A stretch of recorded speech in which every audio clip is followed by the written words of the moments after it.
नाशिक रोडमधील कोटमगाव या ठिकाणी राहणारे विश्वास भगवंता घुगे हे आपल्या घराच्या बाहेर बसलेले असताना बिबट्याने त्यांच्या अंगावर उडी घेतली असता त्यांनी जोरात बिबट्याला दोन्ही हातांनी बाजूला फेकले व पळत सुटले। बिबट्याने अचानक हल्ला करून त्यांना जखमी केले।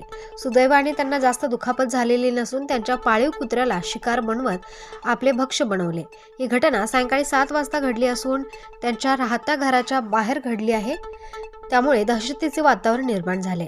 लोकवस्तीमध्ये बिबट्या शिरल्याने तात्काळ वनविभागात त्या ठिकाणी दाखल होऊन पंजरे लावले व बिबट्याला सकाळी 11 वाजेपर्यंत जेरबंद करण्यात आले।